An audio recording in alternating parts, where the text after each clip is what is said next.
अमन साहित्य के पास आता है और उसे बताता है कि उसने उसके लिए एक मेल असिस्टेंट ढूंढ लिया है। साहित्य उसे बिना देखे अपनी शांत एवं कठोर आवाज में कहता है, कहाँ पर है? साहित्य के अप्रूवल के बाद अमन बाहर खड़े एक लड़के को इशारा करता है और अंदर आने को कहता है। बाहर खड़ा एक मोटा सा लड़का अपने आसपास देखते हुए केबिन में आता है और सामने बैठे साहित्य को ग्रीट करता है। उस लड़के ने ब्लैक कलर की पैंट और एक लूज सी वाइट रंग की शर्ट पहन रखी थी और पैरों में जूते थे और उसकी हाइट लगभग 5 फुट 5 इंच की थी और उसकी आंखों पर मोटे काले रंग के चश्मे चढ़े हुए थे और साथ ही उसकी हल्की दाढ़ी मूछ थी और उसने कान में एक सुनने वाली मशीन लगा रखी थी। वो लड़का साहित्य को ही घूर रहा था, जैसे वो उसको जानता हो। साहित्य उस लड़के को सिर से लेकर पैर तक देखता है और फिर उसकी ओर देखते हुए कहता है, व्हाट्स योर नेम? वो लड़का धीमे से पर थोड़ी भारी आवाज में कहता है, माई सेल्फ जिहान। साहित्य हाँ में सिर हिलाता है और कहता है, योर डॉक्यूमेंट्स? इससे पहले कि वो लड़का कुछ कहता, अमन बीच में ही बोल पड़ता है और कहता है, सर वो मैंने सारे चेक कर लिए हैं और इंटरव्यू भी ले लिया है, सब ठीक है। शायद उसकी ओर देखता है और कहता है, आगे से ये चीज़ मत करना।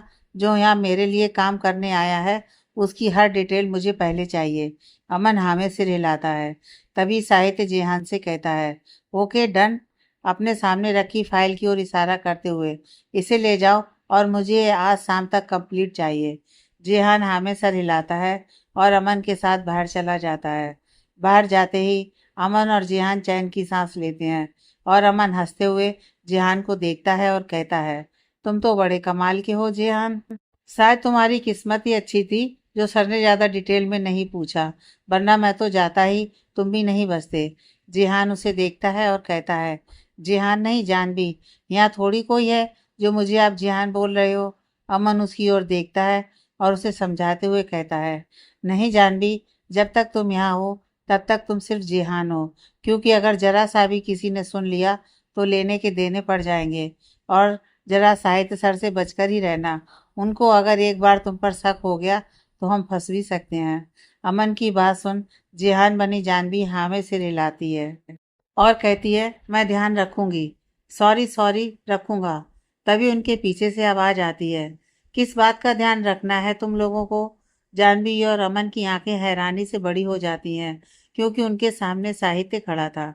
साहित्य उनके कुछ भी जवाब न देने पर एक बार फिर कहता है, मैंने कुछ पूछा?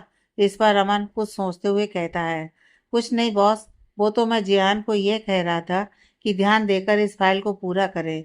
साहित्य एक नज़र जिहान को देखता है और हाँ में सिर हिलाकर वहां से चला जाता है। उसके जाते ही दोनों चैन की सांस लेते हैं और फिर अमन जानवी से कहता है, इस फाइल पर तुम्हें क्या करना है वो मैं तुम्हें समझा देता हूँ, चलो मेरे साथ। जानवी हाँ में सिर हिलाती है और उसके पीछे चल देती है। वहीं साहित्य बाहर अपनी कार में बैठा था और किसी मीटिंग पर जा रहा था। उसे बार बार जियान का ख्याल आ रहा था और यही सोचते हुए वो खुद से कहता है, कुछ तो अजीब है इस लड़के में, और अमन और जियान इन दोनों के बीच कुछ तो चल रहा है जो वो मुझसे छुपा रहे हैं, पर क्या? तभी वो अपनी मीटिंग वाली जगह पहुंच जाता है और इस बारे में सोचना छोड़ उस पर ध्यान देता है। वहीं दूसरी तरफ जानवी ने अमन से सब सीख लिया था और वो अब उस फाइल पर काम कर रही थी ताकि शाम तक उसे पूरा कर साहित्य को दे सके। उसका काम का ये दिन अच्छा जा रहा था। हालांकि उसे बहुत सी मुश्किलें आईं, पर अमन की मदद से वो अपना काम अच्छे से कर रही थी। तभी अमन उसके पास आता है और कहता है, जियान मैंने बात कर ली है और ज़्यादा ना सही पर तुम्हें थोड़ा सा एडवांस ज़रूर मिल सकता है, क्योंकि ये तुम्हारा आज पहला दिन है तो तुम्हें 1-2 दिन वेट करना होगा और इससे सबसे पहले एक कॉन्ट्रैक्ट भी साइन करना होगा कि तुम कम से कम 2 साल से पहले ये जॉब नहीं छोड़ सकते, और अगर तुमने छोड़ी तो तुम्हें कंपनी को पे करना होगा।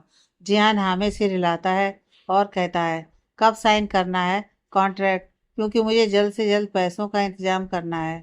तभी अमन उसकी ओर देखते हुए कहता है, यह बात तो तुमने मुझे नहीं बताई कि तुम्हें क्यों पैसों की ज़रूरत है, पर जितना हो सके मैं तुम्हारी मदद करूँगा। जिहान उसे धन्यवाद बोलता है और फिर अमन वहाँ से चला जाता है। उसके जाते ही जियान खुद से कहता है, आप चिंता मत करो दादी, मैं आपको कुछ नहीं होने दूंगा। अगर मुझे ओवर टाइम भी करना पड़ा तो वो भी मुझे मंजूर है। वहीं साहित्य अपने केबिन की दीवार, जो कि शीशे की बनी हुई थी, के पास खड़ा था और नीचे बैठे जियान को देख रहा था। उसे रह रहकर उसमें कुछ तो अजीब लग रहा था। शाम होते ही साहित्य जिहान को अपने केबिन में बुलाता है और उस फाइल के साथ जो उसने जिहान को सुबह दी थी। जिहान साहित्य के केबिन के बाहर खड़ा था। वो दरवाज़ा खटखटाता है तो अंदर से साहित्य की आवाज़ आती है, कम इन। जिहान अंदर जाता है और उस फाइल को साहित्य के सामने टेबल पर रख देता है और खुद भी उसके सामने खड़ा हो जाता है। साहित्य की नज़रें फाइल पर कम और जिहान पर ज़्यादा थीं। उसके ऐसे देखने से जिहान थोड़ा असहज महसूस करने लग जाता है और खुद के कपड़े ठीक करने लग जाता है। साहित्य उस फाइल को टेबल पर फेंक देता है और अपना लैपटॉप उसकी ओर करते हुए कहता है, जिहान, मेरे लैपटॉप पर से सारे बेकार के ईमेल डिलीट कर दो। जिहान जी सर कहता है और लैपटॉप पर ईमेल खोलता है। वो बार बार ईमेल खोलता है और उसे बंद कर देता है। उसे कोई भी ईमेल फालतू नहीं लग रहा था, क्योंकि उसे इस काम का कुछ अता पता ही नहीं था। उसके चेहरे पर पसीने की बूंदें छलक आईं। वो मन ही मन खुद से कहता है, कहाँ फंस गई तू जानवी, अब क्या करेगी। साहित्य का पूरा ध्यान जिहान पर ही था। वो अपनी शांत आवाज में कहता है, अब तक तो काम हो जाना चाहिए था। जिहान थोड़ा सकपकाते हुए कहता है, जी, जी सर, बस ये एक रह गया है। और ये कहकर वो उस ईमेल को डिलीट कर देता है और लैपटॉप का मुंह साहित्य की ओर कर देता है। जब साहित्य ईमेल्स देखता है तो अपना हाथ जोर से टेबल पर मारते हुए उठ खड़ा होता है और गुस्से में कहता है, क्या है ये सब, तुमने एक काम ढंग से नहीं किया। वो कुछ कहती इससे पहले ही साहित्य के केबिन का डोर नॉक होता है तो साहित्य खुद को काबू कर वापस से अपनी चेयर पर बैठ जाता है। पर उसकी नज़रें अभी भी जिहान को घूरे ही जा रही थी और वो भी एक तरफ जाकर खड़ा हो जाता है। फिर साहित्य कहता है, कम इन। साहित्य के केबिन का दरवाज़ा खुलता है और अंश अंदर आता है और आकर सीधा चेयर पर बैठ जाता है और आसपास देखने लग जाता है और उसकी नज़रें जिहान पर जाकर रुक जाती हैं। वो उसे देखते हुए धीरे से कहता है, तो मेरा भाई आज इस बेचारे पर चिल्ला रहा था। और फिर अपना सिर हिलाते हुए साहित्य की ओर देखता है, जो जिहान को देख रहा था। आज कभी साहित्य को तो कभी जिहान को देखता है। उसे समझ में नहीं आ रहा था कि ये क्या चल रहा है। वो अपना गला साफ करने का नाटक करता है और साहित्य का ध्यान खुद की ओर करता है और कहता है, भाई मैं कब से देख रहा हूँ, आप उस लड़के को देखे जा रहे हो, आखिर चल क्या रहा है। साहित्य जोर से तेज आवाज में कहता है, गेट आउट। उसके ऐसा कहते ही जिहान वहां से बाहर चला जाता है। उसके जाते ही अंश साहित्य से कहता है, भाई आप उस बेचारे पर चिल्ला क्यों रहे थे, वो तो कितना प्यारा सा है, एकदम गोलू मोलू सा। साहित्य उसकी ओर देखता है और कहता है, क्या तुम्हें कोई काम है जो तुम यहाँ आए हो। अंश इधर उधर देखने लग जाता है, क्योंकि वो तो यहाँ पर ऐसे ही आ गया था और अब वो कोई बहाना ढूंढ रहा था। कुछ सोचने के बाद वो कहता है, हाँ वो मैं आपको ये बताने आया था कि दादू आपको याद कर रहे थे, वो आपसे मिलना चाहते हैं। साहित्य अपनी आंखें छोटी कर उसे देखता है और कहता है, यह बात तो तुम मुझे फोन पर भी बता सकते थे, और शायद मैं उसी घर में रहता हूँ। अंश खुद से बिल्कुल धीमे से कहता है, घर पर रहता हूँ। कहाँ, रात को देर से तो आते हैं और सुबह मुर्गे के उठने से पहले ही चले जाते हैं। साहित्य उससे कहता है, तुमने कुछ कहा। तो इस पर अंश नामे से हिला देता है और कुछ काम है कहकर बाहर चला जाता है। उसके जाते ही साहित्य अपना सिर हिला देता है। वहीं जानवी जल्दी से बाहर आती है और खुद को काबू करने लग जाती है और कहती है, नहीं जानवी, तू ऐसे वीक नहीं पड़ सकती। अगर उस राक्षस के सामने तू डर गई तो उसका शक और गहरा हो जाएगा। तुझे स्ट्रांग बनना होगा और आगे से ध्यान रखना होगा कि तू हर काम ठीक तरीके से करे। पर कैसे? जिस काम का मुझे कुछ अता पता ही नहीं है, वो कैसे करूं? काश मेडिकल की जगह बिजनेस की पढ़ाई की होती तो आज वो काम आ जाती। जानवी अभी खुद से बातें कर ही रही थी कि पीछे से कोई उसे आवाज देता है। जानवी पलटती है तो उसके पीछे अंश खड़ा था। अंश मुस्कुराकर उससे कहता है, हेलो। जानवी भी हेलो बोलती है और कहती है, आप तो अंदर थे ना। अंश कहता है, हाँ, और जिसके पास से तुम अभी बचकर आए हो वो मेरा भाई है। मुझे पता है कि वो आपको डांट रहे थे और थोड़े खड़ूस भी हैं। पर दिल के सच में बहुत अच्छे हैं। अगर एक बार वो किसी पर पूरे मन से भरोसा कर लें तो कभी उसका साथ नहीं छोड़ता, और उनका ट्रस्ट जीतने के लिए आपको बहुत मेहनत करनी पड़ेगी। जानवी अपनी जियान वाली आवाज में कहती है, हाँ वो मैंने कुछ गलत काम कर दिया था, इसलिए सर मुझे डांट लगा रहे थे, पर मैं सब संभाल लूंगा। पर एक बात पूछनी थी कि आप मुझे यह सब क्यों कह रहे हैं? हंस हल्का मुस्कुराता है और कहता है, आप मुझे अच्छे लगे गोलू मोलू से, बस ऐसे ही मन किया कि आपसे कुछ बात कर लूं तो आ गया। जानवी मुस्कुरा देती है और हंस कुछ देर ऐसे ही उससे बात करता है और फिर वहां से चला जाता है। और जानवी इंटरनेट से कुछ देखने लग जाती है।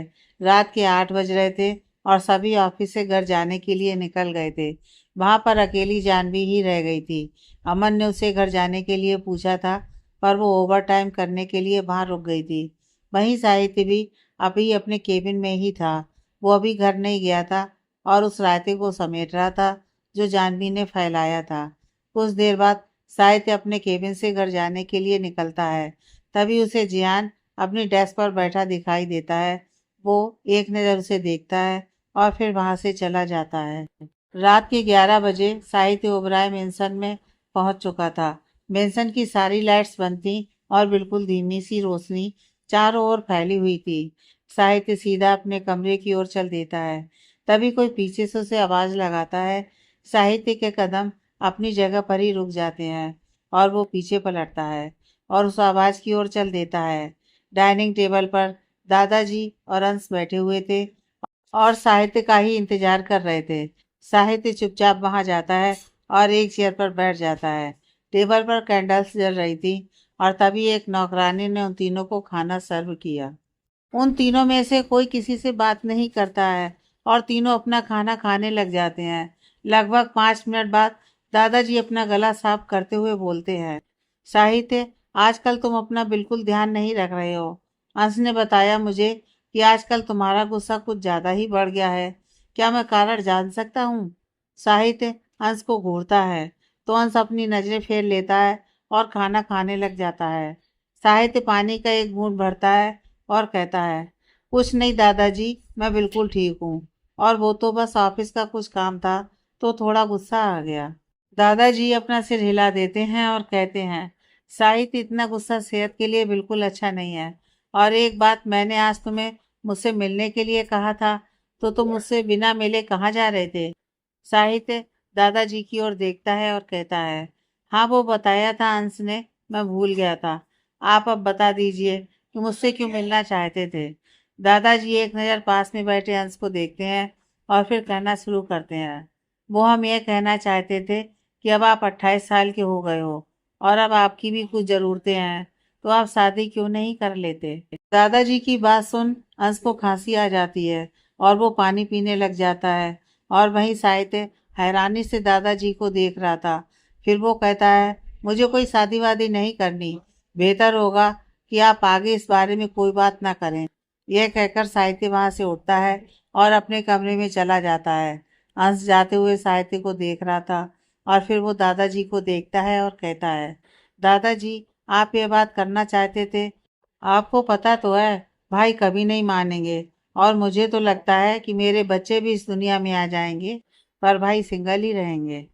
दादाजी अंश को घूरते हैं और कहते हैं, जब तक साहित्य की शादी नहीं हो जाती तब तक अपने बच्चों के बारे में तो क्या, गर्लफ्रेंड बनाने के बारे में सोचना भी मत। ये कहकर दादाजी भी वहां से चले जाते हैं और अंश आंखें फाड़े उन्हें जाते हुए देखता रहता है और कहता है, ये क्या बात हुई, अगर भाई ने कभी शादी की ही नहीं तो मेरा क्या होगा? अंश अपना सिर झटकता है और खाना छोड़ साहित्य के कमरे की ओर भागता है। वहीं उसी समय दूसरी तरफ जानवी ऑफिस से घर आ चुकी थी और घर आने से पहले वो अस्पताल में दादी से मिलकर आई थी और वो अपना गेटअप बदलना नहीं भूली थी। जानवी अपने कमरे में जाती है और बेड पर लेट जाती है और खुद से कहती है, आज तो बहुत थक गई और भूख भी लग रही है, चलो पहले चलकर कुछ खा लेती हूँ। अब तक तो सब सो चुके होंगे तो कोई घर के अंदर जाने के लिए कुछ कहेगा भी नहीं। ये कहकर जानवी वहां से छुपते हुए घर के अंदर चली जाती है और किचन में जाकर कुछ खाने के लिए ढूंढने लग जाती है। जानवी ने सबसे पहले गैस पर रखे एक बर्तन को खोलकर देखा। उसमें कुछ भी नहीं था, वो पूरा खाली था। फिर जानवी ने फ्रिज खोलकर देखा तो वहां पर खाने के लिए कुछ भी नहीं था। जानवी निराश होकर खुद से कहती है, ये क्या, यहाँ पर तो कुछ भी नहीं है, अब मैं क्या खाऊंगी। भूख भी बहुत तेज लग रही है। जानवी अपने आसपास देखने लग जाती है और सारे ड्रॉर खोलने लग जाती है और आखिरकार उसे एक बिस्कुट का आधा खाया हुआ पैकेट मिल जाता है और जानवी खुशी से उसे ले लेती है और कमरे की ओर चल देती है और उन्हें ही खाकर बिस्तर पर लेट जाती है और थके होने के कारण उसे जल्दी नींद आ जाती है। अगली सुबह जानवी जल्दी से उठती है और तैयार होकर अस्पताल जाने के लिए निकलती है और साथ में अपना सामान भी ले लेती है ताकि वहां से सीधा ऑफिस चली जाए। जब वो घर से जाने ही वाली थी कि निर्मला पीछे से उसे आवाज देती है। जानवी पलटकर उसकी ओर देखती है तो निर्मला उसे कहती है, कहाँ चल दी इतनी सुबह सुबह।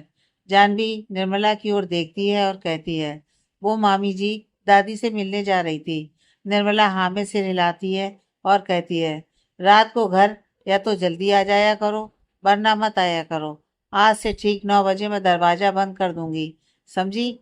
ये कहकर निर्मला वहां से चली जाती है और जानवी खुद से कहती है, 9 बजे तक कैसे आ पाऊंगी, मुझे ओवर टाइम भी तो करना होता है। यही सब सोचते हुए जानवी वहां से जाने के लिए पलटती है कि उसे सामने से मीसा और निखिल आते हुए दिखाई देते हैं, जो एक दूसरे के साथ हंस हंस कर बातें कर रहे थे। जानवी उन्हें हेलो बोलने ही वाली होती है कि वो दोनों उसके पास से गुजर कर अंदर घर में चले जाते हैं और जानवी अपना सिर हिला देती है और वहां से चली जाती है। अस्पताल में जानवी दादी के कमरे में जाती है। दादी जाग रही थी। जानवी को आता देख वो हल्का मुस्कुरा देती हैं और फिर उसे अपने पास बैठने का कहती हैं। जानवी मुस्कुराकर दादी से पूछती है, अब आपकी तबीयत कैसी है।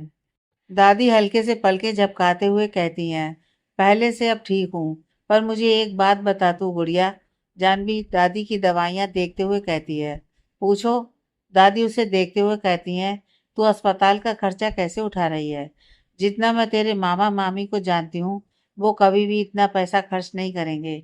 जानवी दादी से नजर चुराते हुए कहती है, ओहो दादी, कल आपको बताया तो था कि मामा जी सारा खर्च उठा रहे हैं। मुझे लगता है कि आपको भूलने की बीमारी भी हो गई है, डॉक्टर से बात करनी पड़ेगी। दादी हल्का हंस देती हैं और कहती हैं, ठीक है मेरी गुड़िया, मान ली तेरी बात। जानवी भी इस बात पर मुस्कुरा देती है और कुछ देर दादी के साथ रुकने के बाद ऑफिस के लिए निकल जाती है। वहीं साहित्य अपने केबिन में था और अंश उसके साथ ही था। उसने कल रात से ही साहित्य की जान खा रखी थी और वो बार बार उसे शादी के लिए मना रहा था। साहित्य एक ही बात बार बार कहे जाने से तंग आ चुका था और अब उसका मन कर रहा था कि इस जिद्दी लड़के को उठाकर बाहर फेंक दे, पर वो ऐसा कर नहीं पा रहा था। आखिर वो उसका इकलौता छोटा भाई था।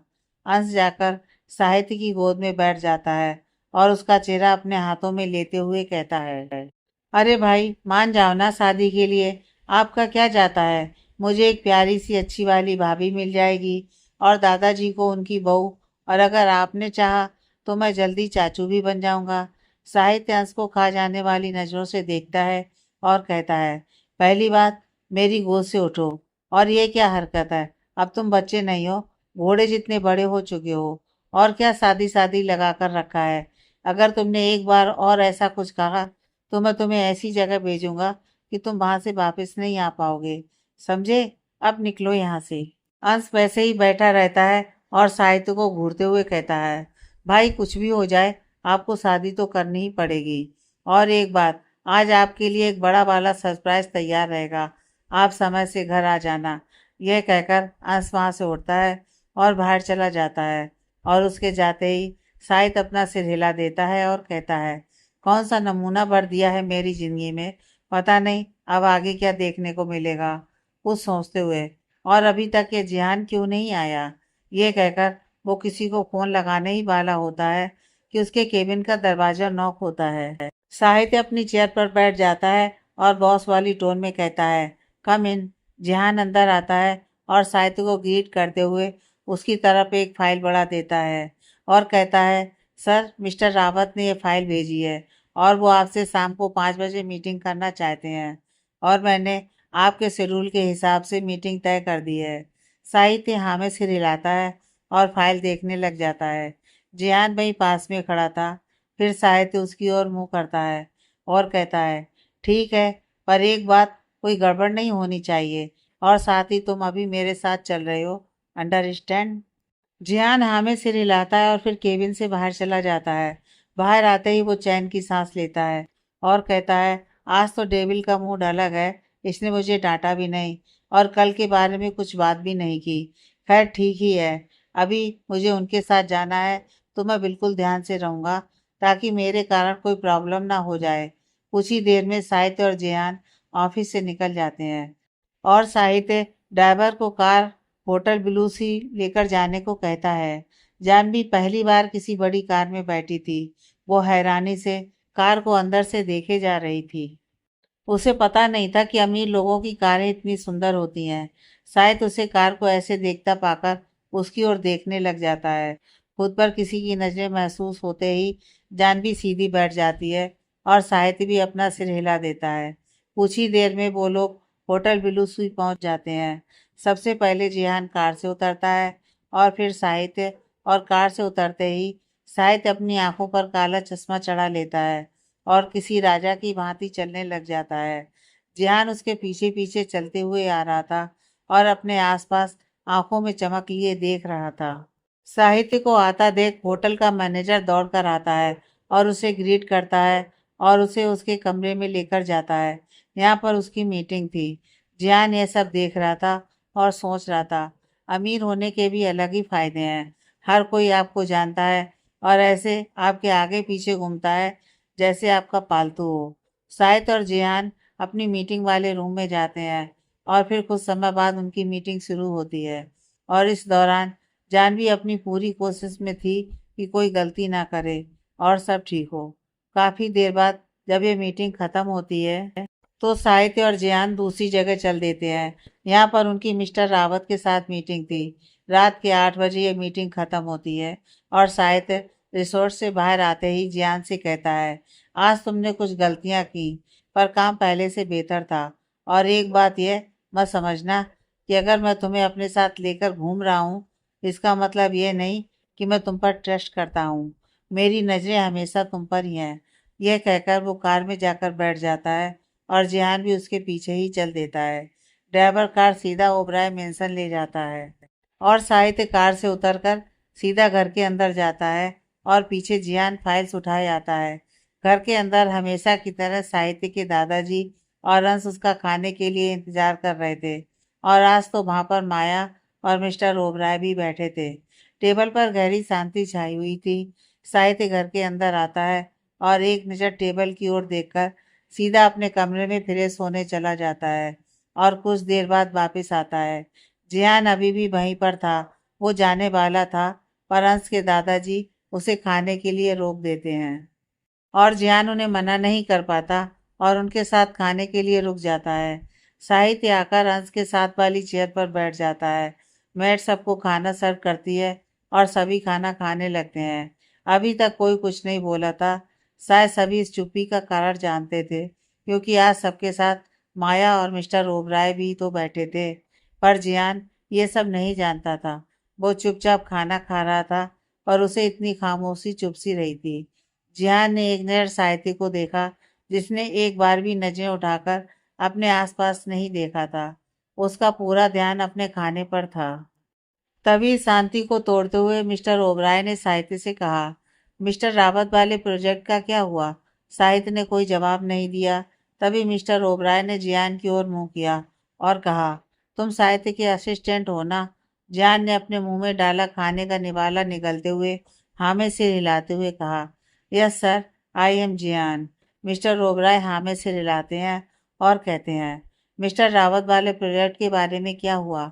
इससे पहले कि जियान कुछ कहता, साहित्य अपने पास पड़ा कांच का पानी का गिलास नीचे गिरा देता है और चिल्लाते हुए कहता है, कोई है यहाँ पर जो इसे साफ करेगा?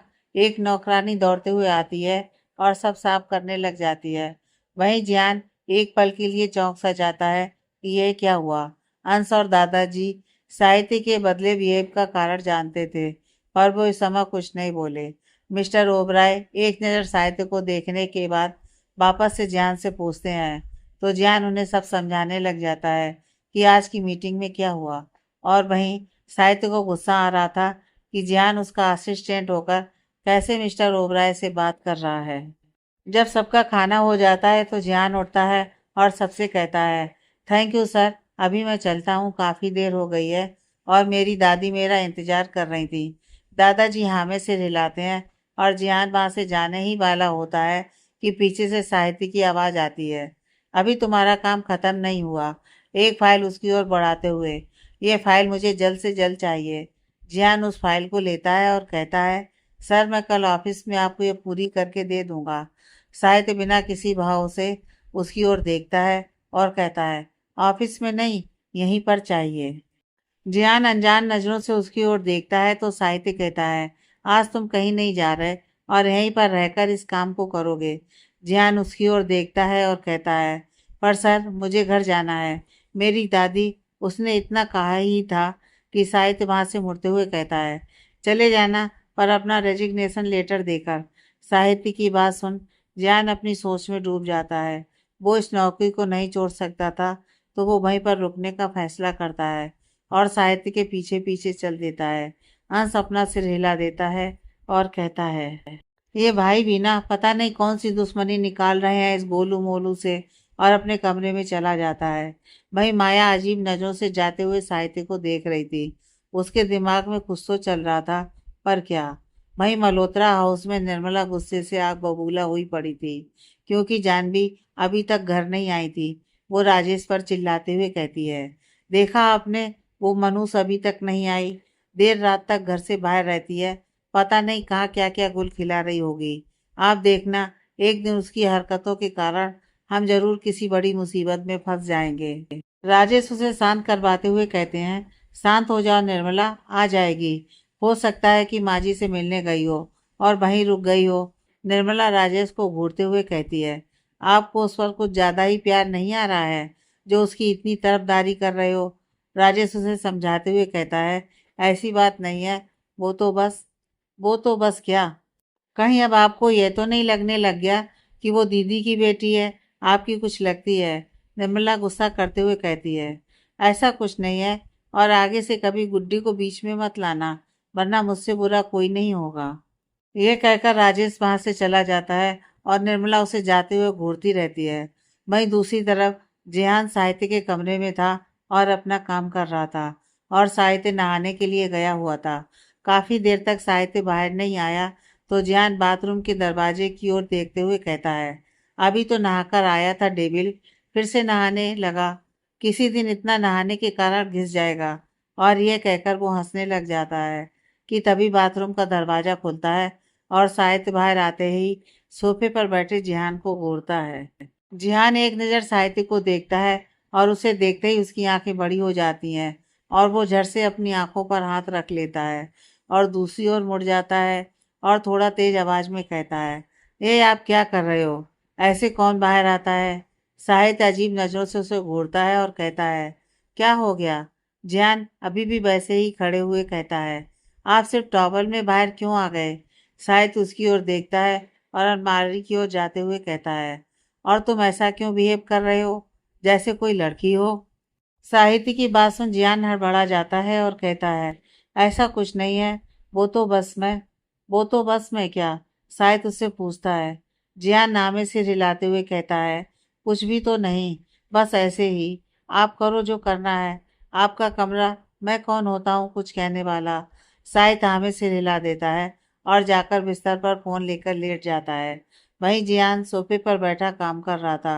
वो बीच बीच में साहित्य को चोर नजरों से देख रहा था और फिर वो खुद से कहता है, खुद तो आराम से लेट गया डेविल कहीं का, और मुझ फूल सी बच्ची को काम पर लगा दिया। पता नहीं इसके साथ रहकर मुझे क्या क्या देखना पड़ेगा, और आज तो इसके कारण मैं दादी से मिलने भी नहीं जा पाई। सुहानी को दादी के पास भेजना पड़ा। मन तो कर रहा है इस छछूंदर को उठाकर खिड़की से नीचे फेंक दूं। साहित्य को खुद पर किसी की नजरें महसूस होती हैं तो वो थोड़ा उठकर जियान की ओर देखता है जो उसे ही घूर रहा था। खुद को ऐसे देखता नहीं घूरता पाकर साहित्य कहता है, ऐसे क्या देख रहे हो। जियान हड़बड़ा जाता है और कहता है, कुछ नहीं, कुछ नहीं, आप आराम से सो जाओ, मैं काम करता हूँ। साहित्य आंखें छोटी कर उसे देखता है और फिर पता नहीं क्या सोच उसे कहता है, ठीक है, बहुत हुआ काम, तुम जा सकते हो। जियान की आंखें चमक उठती हैं, पर फिर वो अपनी घड़ी पर टाइम देखता है और कहता है, पर सर, अभी तो रात के 11:30 बज रहे हैं, तो मैं कैसे जाऊं? साहित्य घड़ी पर टाइम देखता है और कहता है, तो क्या हुआ? तुम्हें कोई उठाकर नहीं लेकर जाने वाला, और कोई तुम्हें उठाने की हिम्मत कर भी नहीं सकता, इतने भारी जो दिखते हो। जियान का मुंह खुला रह जाता है, क्योंकि साहित्य साफ साफ उसे मोटा कह रहा था। वो अपना सिर हिलाते हुए कहता है, ठीक है सर, मैं चलता हूँ। जिहान वहां से निकल जाता है और उसके जाते ही साहित्य खुद से कहता है, ये मुझे क्या हो गया? मैंने आज तक किसी से ऐसे बात नहीं की। मुझे खुद पर काबू रखना होगा। हाँ, ये कहकर साहित्य सो जाता है। वहीं दूसरी तरफ जानवी रास्ते पर चलती जा रही थी। वो अभी भी जियान वाले अवतार में ही थी। रात हो जाने के कारण उसे कोई रिक्शा भी नहीं मिल रही थी, तो उसे पैदल ही घर जाना पड़ रहा था। तभी उसे रास्ते के एक और कुछ लड़के खड़े दिखाई देते हैं, जो दिखने में बिल्कुल गुंडों जैसे थे। उन्हें देखकर एक पल के लिए जान भी डर जाती है और अपने कदम तेजी से घर की ओर बढ़ाने लग जाती है। और कुछ दूर जाकर वो पीछे पलटकर देखती है और चैन की सांस लेते हुए खुद से कहती है, मैं भी ना ऐसे ही डर गई। मेरे पीछे तो कोई भी नहीं है, और मैं कैसे भूल गई कि मैं अभी के लिए मैं जिहानी हूँ, ना कि जानवी। अभी मुझे कोई डर नहीं, मैं बेफिक्र होकर जा सकती हूँ। कुछ ही देर में जानवी घर पहुँचती है और वो दरवाज़ा खोलने की कोशिश करती है, पर दरवाज़ा नहीं खुलता, क्योंकि वो अंदर से बंद था। जानवी इधर उधर देखते हुए कहती है, मैं भी ना कैसे भूल गई कि कल मामी ने कहा था कि अगर समय से घर ना आई तो वो मुझे घर में आने नहीं देंगी। चलो कोई बात नहीं, आज की रात मैं यहीं पर रह लूंगी, और जब कोई सुबह दरवाजा खोलेगा तो मैं अंदर चली जाऊंगी। खुद से यह सब कहकर जानवी वही सीढ़ियों पर बैठ जाती है और आसमान की ओर देखने लग जाती है और कहती है, आज का दिन बहुत थकाने वाला रहा माँ। आपको पता है आज मैंने कितना कुछ किया? पहले उस डेविल के साथ मीटिंग्स में गई, और फिर उसने अपने घर पर मुझसे ओवर टाइम करवाया, और देखो, जब घर आई तो दरवाजा बंद था, और आज दादी से भी नहीं मिल पाई, सिर्फ उस डेविल के कारण। ओह सॉरी, मैंने आपको तो बताया ही नहीं कि डेविल कौन है। अरे वो तो मेरा बॉस है, जिसके यहाँ मैं काम करती हूँ। थोड़ा खड़ूस है, हर समय मुझ पर चिल्लाता ही रहता है, जैसे मैंने उसकी भैंस चुरा ली हो। अब आप ही बताओ, क्या करूं मैं? जानवी आसमान में देखकर बातें कर रही थी, और वहीं दूसरी तरफ साहित्य अपनी आंखें खोलता है। उसे नींद नहीं आ रही थी। वो खुद से कहता है, क्या हो गया है? आज ठीक से सो भी नहीं पा रहा हूँ। क्या वो जियान घर पहुंच गया होगा? पर मुझे क्या, मैं क्यों उसके बारे में सोच रहा हूँ? शायद खुद की ही उधेड़-बुन में था कि वो अपना फोन उठाता है। वहीं दूसरी तरफ जानवी अपने घर के बाहर बैठी हुई थी। तभी उसका फोन बजता है और वो फोन उठाती है, और दूसरी तरफ से साहित्य की आवाज आती है, क्या तुम घर पहुंच गए? जानवी जिहान की आवाज में कहती है, जी सर। उसने इतना कहा ही था कि साहित्य फोन कट कर देता है, और जानवी फोन को देखते हुए कहती है, ये क्या था? ये कहकर वो अपना सिर झटक देती है और वहीं दीवार के साथ लगकर सो जाती है। अगली सुबह जानवी की आंखें दूध वाले की साइकिल की घंटी सुन खुलती हैं। वो जल्दी से सीढ़ियों के पास से उठती है और एक ओर जाकर छुप जाती है, क्योंकि वो नहीं चाहती थी कि कोई उसे जियान वाले रूप में देखे। तभी दूध वाला घर के बिल्कुल सामने आ जाता है, और निर्मला बाहर आती है और दूध वाले से बर्तन में दूध लेती है और वापस से अंदर चली जाती है, पर दरवाजा खुला छोड़ जाती है। और उसके जाते ही जानवी छुपते छुपाते घर के अंदर जाती है और वहां से सीधा दबे पांव अपने कमरे में चली जाती है। नहा धोकर तैयार होने के बाद जानवी कुछ देर अपनी पढ़ाई करती है, क्योंकि पिछले कुछ दिनों से बिजी होने के कारण वो बिल्कुल भी पढ़ाई नहीं कर पाई थी। और फिर इसके बाद कुछ खाने के बाद वो अस्पताल में दादी से मिलने चली जाती है।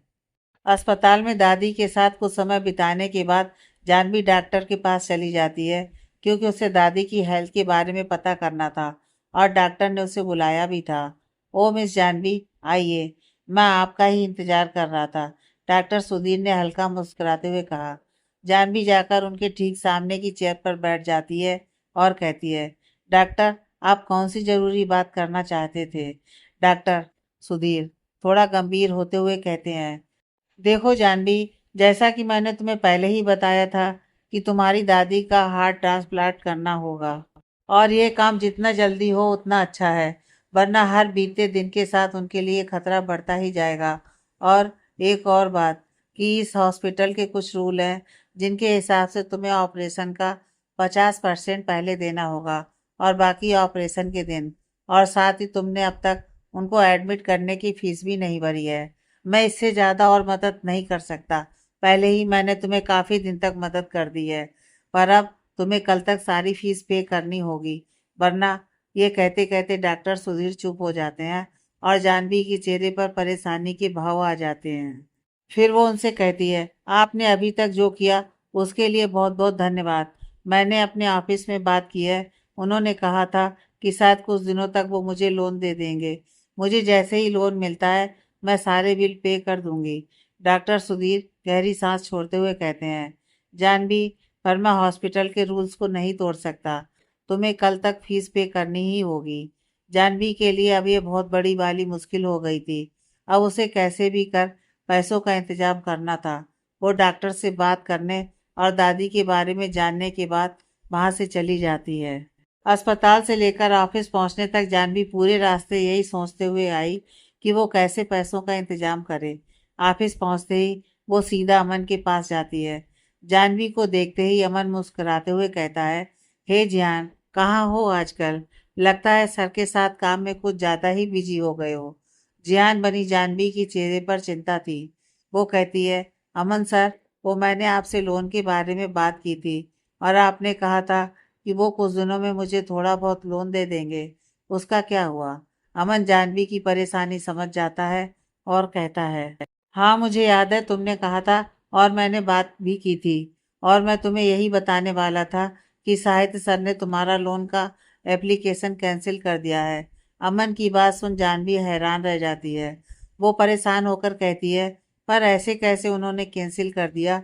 इस काम के लिए तो कोई और डिपार्टमेंट है ना, फिर वो कैसे कैंसिल कर सकते हैं? अमन उसे समझाते हुए कहते हैं, देखो जियान, मैं तुम्हारी परेशानी समझता हूँ, पर यहाँ का कोई भी डिपार्टमेंट हो, सब सर के अंडर ही तो आता है। और उन्होंने तुम्हारी एप्लीकेशन क्यों कैंसिल कर दी, वो तो वो जानते हैं। जानवी को समझ में नहीं आ रहा था कि ऐसे कैसे साहित्य किसी की परेशानी समझे बिना ये सब कर सकता है। वो खुद में ही कहती है, आखिर कौन सी दुश्मनी निकाल रहे हैं वो मुझसे? मैं अभी जाकर उनसे बात करती हूँ। जानवी वहां से आगे बिना कुछ भी कहे चली जाती है और सीधा साहित्य के केबिन की ओर चल देती है। जानवी बिना दरवाजा खटखटाए साहित्य के केबिन के अंदर चली जाती है और वहां जाकर देखती है कि केबिन में कोई नहीं था। फिर वो बाहर रिसेप्शन एरिया में जाती है और वहां बैठी लड़की से पूछती है, साहित्य सर कहाँ हैं? वो लड़की जियान को देखती है और एटीट्यूड में कहती है, सर के पर्सनल असिस्टेंट हो और तुम्हें नहीं पता कि सर कहाँ पर है? जियान खुद को काबू करते हुए कहता है, मुझे नहीं पता कि वो कहाँ है। क्या आप मुझे बता सकती हो? वो लड़की उसकी ओर देखती है और कहती है, सर आज ऑफिस नहीं आए। जियान ये सुनने के बाद सीधा ऑफिस से बाहर निकल जाता है, क्योंकि कुछ भी हो, आज तो उसे साहित्य से बात करनी ही थी, क्योंकि उसके पास सिर्फ आज तक का समय था। वो लड़की अपना सिर हिला देती है और कहती है, कैसा अजीब लड़का है, थैंक यू भी नहीं। खैर, जियान ऑफिस से सीधा ओबराय मेंशन के लिए निकल जाता है ताकि साहित्य से मिल सके और उसे समझा सके कि यह लोन मिलना उसके लिए कितना ज़रूरी है।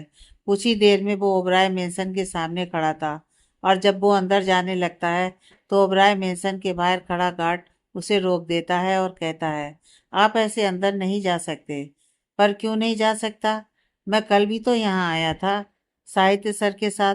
जियान उसे याद दिलाते हुए कहता है, हाँ मुझे पता है कि आप कल छोटे बाबा के साथ आए थे, पर आज आप अकेले हो और हमें किसी ने कुछ नहीं बताया कि कोई आने वाला है, और बिना किसी की परमिशन के हम आपको अंदर जाने नहीं दे सकते। वो गार्ड जियान को सीधा जवाब देते हुए कहता है। जियान वहां से मुड़ता है और खुद से कहता है, अब क्या करूं? ये लोग मुझे ऐसे अंदर जाने नहीं देंगे और मैं किससे परमिशन लूं? अब मुझे कोई और रास्ता ढूंढना ही होगा। यही सब सोचते हुए जियान इधर से उधर चक्कर काटने लग जाता है और अपने दिमाग के घोड़े दौड़ाता है। काफ़ी सोचने के बाद उसके दिमाग में एक आइडिया आता है और वो खुद से कहता है, हे महादेव, लगता है अब यही करना पड़ेगा। चल बेटा जियान, हो जा तैयार। अगर किसी को पता चल गया तो तेरी खैर नहीं। पर दादी, आपके लिए तो मुझे ये करना ही होगा। यही सब सोचने के बाद कि साहित्य से कैसे मिला जाए, जियान ओबराय मेंसन के पिछले हिस्से में चला जाता है। पर वहाँ की दीवार काफ़ी बड़ी थी, जो उसके लिए पार करनी बहुत ही मुश्किल थी। और उसे देखने के बाद जियान खुद से कहता है, अरे यार, मैंने सोचा था कि यहाँ से अंदर छलांग लगा दूंगा, पर यहाँ की दीवार से अगर मैंने छलांग लगाई तो मेरी हड्डी वड्डी टूट जाएगी। वो पक्का है। यहाँ से जाने का आइडिया कैंसल, कुछ और सोचना पड़ेगा। दीवार की ऊंचाई देखने के बाद जियान अब किसी और तरीके के बारे में सोचता है कि क्या किया जाए।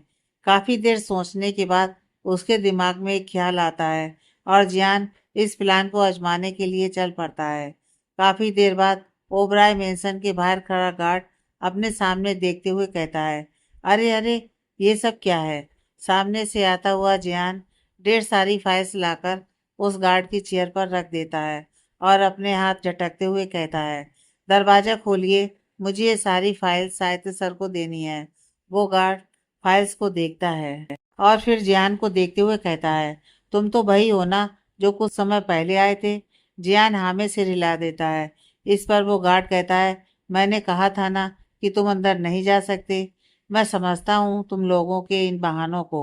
जानबूझकर ये सब लेकर आए हो ताकि अंदर आसानी से जा सको।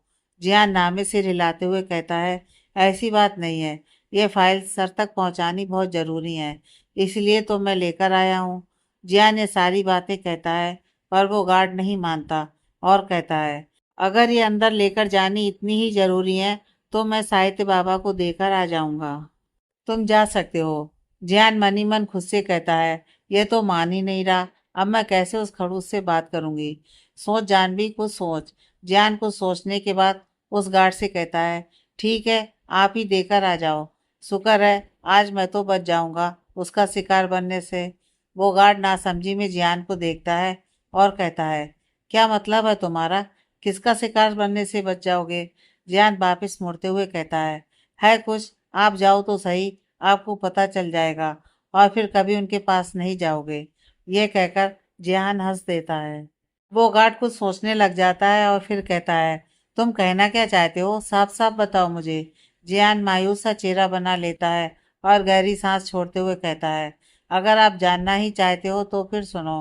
वो क्या है कि जो साहित्य सर है ना, वो हैं। वो गार्ड धीमे से कहता है, वो क्या है? क्या भूत है कोई? जियान नामे सिर हिलाता है और कहता है, अरे नहीं, वो हैं जिन्हें लड़के पसंद होते हैं और मैंने बहुत बार देखा है।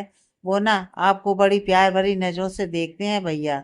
वो गार्ड जियान पर शक करते हुए कहता है, पर तुम तो सिर्फ एक बार यहाँ आए हो, तो तुम्हें कैसे पता कि वो मुझे? जियान थोड़ा हड़बड़ाते हुए कहता है, वो मैं मुझे कैसे पता? हाँ, जब मैं यहाँ आया था ना, तो वो आपकी ओर देख रहे थे और मेरा इन मामलों में बहुत तजुर्बा है। मैं तो किसी की भी नज़र देखकर बता सकता हूँ कि वो आपको कैसे देख रहा है। जियान की बातों के जाल में वो बेचारा गार्ड फंस जाता है और वो सीधा खड़े होते हुए कहता है, ठीक है, तुम जाओ और ये ज़रूरी फाइल्स उन्हें देकर आ जाओ। जियान नामे सिर हिलाते हुए कहता है, नहीं नहीं, मैं नहीं जा रहा। आपने कहा था ना कि आप देकर आओगे, तो आप ही देकर आओ। मैं तो जा रहा हूँ। वो गार्ड जियान को रोकते हुए कहता है, अरे वो क्या है कि अगर मैं यहाँ से हिला भी तो क्या पता कोई अंदर घुस जाए, तो तुम ही देकर आओ। जियान नीचे देखते हुए कहता है, अगर आप इतना कह रहे हो तो ठीक है, मैं ही देकर आता हूँ। गार्ड हाँ में सिर हिलाता है और जियान वहाँ से अंदर चला जाता है और आगे के गार्ड भी उसे नहीं रोकते, क्योंकि पहले वाले ने सबको इशारे से उसे अंदर भेजने को कह दिया था। ओबराय मेंसन के अंदर जाते ही जियान चारों तरफ देखता है और फाइल्स को टेबल पर रखते हुए खुद से कहता है, शुक्र है यहाँ पर कोई नहीं है। और वो सीधा साहित्य के कमरे की ओर चल देता है। पिछली बार यहाँ आने के कारण उसे पता चल गया था कि साहित्य का कमरा कहाँ है, तो उसे कमरा ढूंढने में कोई मुश्किल नहीं हुई और वो वहाँ चला जाता है। कमरे के अंदर जाते ही जियान साहित्य को आवाज़ लगाता है, साहित्य सर, साहित्य सर, पर कोई जवाब नहीं आता। जियान खुद से कहता है, वो तो यहाँ पर भी नहीं है, अब मैं क्या करूँ? यह कहकर वो जैसे ही पलटने वाला होता है कि साहित्य से टकरा जाता है, जो अभी अभी स्विमिंग करके आया था, और पैर गीले होने के कारण साहित्य संभल नहीं पाता और जियान के साथ ही सोफे पर गिर जाता है। साहित्य के गीले बाल उसके चेहरे को ढक रहे थे और पानी की बूंदें उसके चेहरे से होती हुई जियान बनी जानवी के ऊपर गिरने लगी। और एक पल को जानवी ये भूल जाती है कि वो यहाँ पर क्यों आई थी, और वो साहित्य की आंखों में खोसी जाती है और उसके हाथ खुद ब खुद साहित्य के सीने पर टिक जाते हैं। और वहीं साहित्य जियान को घूर कर देख रहा था, क्योंकि उसके अचानक पलटने के कारण ही तो वो ऐसे गिर गए थे। और ऊपर से जियान पता नहीं कैसी अजीब तरह से उसे देख रहा था, और जियान के हाथ भी उसके खुले सीने को छू रहे थे। इससे पहले कि साहित्य कुछ कहता, उसके कमरे का दरवाजा एक झटके के साथ खुल जाता है और वहां पर खड़ा इंसान मुंह खोले साहित्य और जियान को देखने लग जाता है। और वहां खड़ा इंसान कोई और नहीं बल्कि अंश था। अंश हैरानी के मारे अपनी आंखें मसलते हुए देखता है कि शायद वो कोई सपना देख रहा हो, पर नहीं, ये सच था कि उसका भाई और जियान एक साथ सोफे पर थे, वो भी एक दूसरे के ऊपर। अंश दूसरी ओर अपना चेहरा घुमा लेता है और कहता है, भाई, आई एम सॉरी, मैं आगे से ऐसे आपके रूम में नहीं आऊँगा, पर मुझे थोड़ी पता था कि आप और जेहान। खैर, मैं तो आपको ये बताने आया था कि दादू ने एक लड़की के साथ आपकी मीटिंग तय कर दी थी, ताकि आप एक दूसरे को मिल लो और शादी के लिए हाँ कर दो। पर यहाँ तो कुछ और ही चल रहा है। अगर आप हमें पहले ही बता देते कि आपको लड़कियां पसंद ही नहीं है, तो हम क्यों इतनी मेहनत से आपके लिए लड़की ढूंढते। थोड़ा बुरा तो लगेगा, पर कोई बात नहीं, मैं एडजस्ट कर लूँगा। मैं इस जान को ही भाभी बोल दिया करूँगा। और मेरा सपना था कि आपके बच्चों के साथ खेलूँगा और वो मुझे चाचू चाचू कहकर मेरे पीछे भागेंगे। वो भी कोई बात नहीं, मैं एडजस्ट कर लूँगा। ये कहकर अंश सिरिलाता हुआ वहां से निकल लेता है। वहीं साहित्य हैरानी से उसे जाते हुए देखता है और खुद से कहता है, ये लड़का पागल है क्या? क्या कुछ बोलकर जा रहा है? भाभी, बच्चे, क्या था ये सब? तभी साहित्य को ध्यान आता है कि वो और जान इस समय किस पोजीशन में गिरे हुए हैं। और यह देखकर वो हड़बड़ी में उसके ऊपर से उठता है और बिना आगे कुछ भी कहे अपने कपड़े लेकर बाथरूम में भाग जाता है। वहीं साहित्य के जाते ही जान उठता है और खुद से कहता है, ये अंश क्या समझकर चले गए, और मुझे क्या हो गया था जो मैं इस इंसान को देखते ही उसमें खोसी गई। नहीं, आगे से ऐसा नहीं होना चाहिए। और मुझे उनसे वो बात करनी है जो मैं करने आई थी, क्योंकि मेरे पास आज तक का समय है। आगे की कहानी नेक्स्ट पार्ट में।